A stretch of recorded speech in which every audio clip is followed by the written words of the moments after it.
You may be seated. But I'm going to be the photographer. Yeah, right. Go to the doctor, too.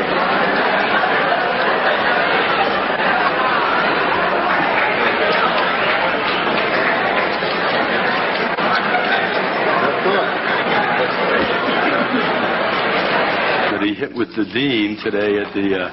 Anyway, Francis, it's great to have you here. And thank you, Sidney. And we got through... well, let's get through South Africa right away, because I think they said that you were always in Botswana. And I don't remember you always being in Botswana, so let's see if we can quiet that one here. Well, let's, first of all, correct the enunciation. It's Bophuthatswana. Because once you go there, you'll never forget that it's called Bophuthatswana. Okay. And I went to Bophuthatswana in it's not South Africa. It's not considered part of South Africa at all. It is a new nation that was built by blacks and whites, and it has an enormous entertainment center. It's quite beautiful, as a matter of fact. And I played the black and white audiences. I never knew what the Yale was all about, because I saw black and white in the audience each night. I was there for 7 nights. So whatever these kids are talking about tonight, I don't know. And aside from that, they kept saying, I was told that they kept saying, why do you keep playing Sun City? I played it once about 7 years ago.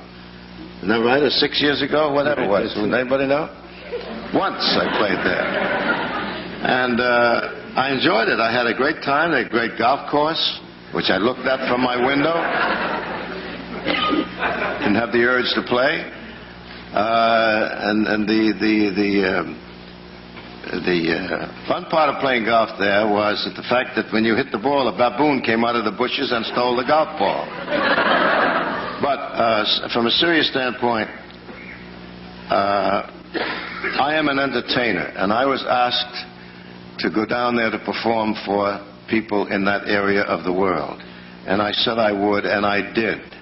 I do not regret it. I never will regret it, because I am more conscious of black and white or Jew and Gentile more than you'll ever dream in your lives. I've been fighting it since I was 9 years old.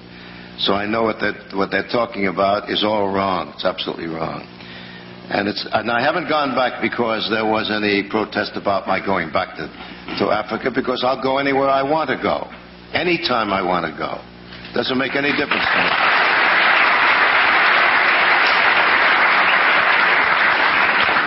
Maybe not Libya, but maybe later on. I didn't know it was true, because, you never really believe some of the things, but I asked him earlier today, was it really true that the doctor left you for dead as a blue baby or something like that? It's true. Just dead. That's all. Took care of the mother, and that would have been it. And El Martino would have been the king. All he left me was my eyes.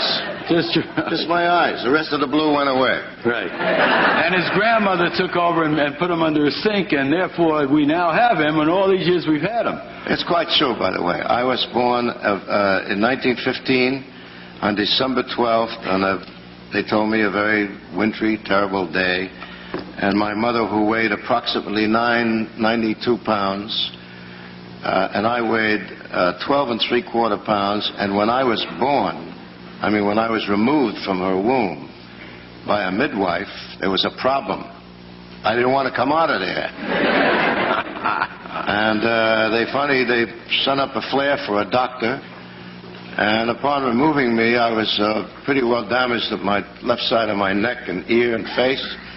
However, he put me aside. I was told this by my grandmother and one of my aunts, who was present, in a kitchen table in a 4-room flat. And he set me aside in order to save my mother's life. And my grandmother, who had more sense than anybody in the room, as far as I'm concerned, because she knew what to do with me. And she stuck me under the ice-cold water in a cold water flat, and apparently got some blood moving around and whacked me around a little bit. And I have blessed that day, that moment, in her honor ever since. because otherwise I wouldn't be here with you tonight. And I think about her very often. She was a great lady. Anyway, I grew. Not large, but I grew. And was brought up in a marvelous family, just one child. My mother couldn't have any more babies after that. I was trouble right from the beginning.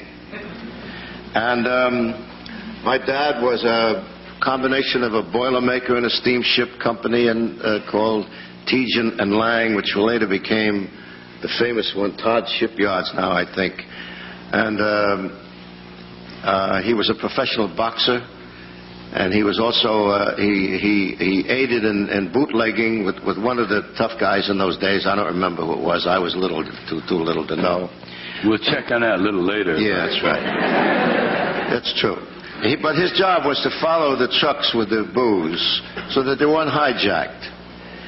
And that was another job he had. And I told Sidney a story once about the fact that if you've never seen a 4-room flat in the Coldwater Flat in a tenement house, it's kitchen, bedroom, what we call the parlor.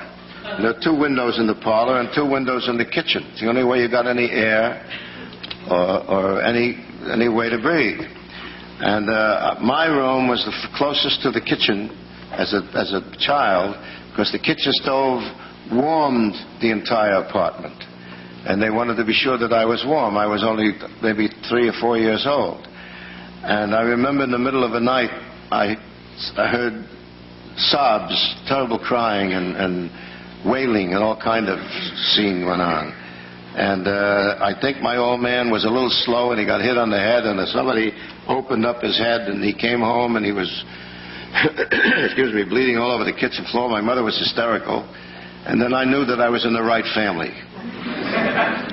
And after that, of course, he got out of that kind of business, and well, not that kind of business, because he opened a saloon, which was a little more gentle than following a bootleg truck.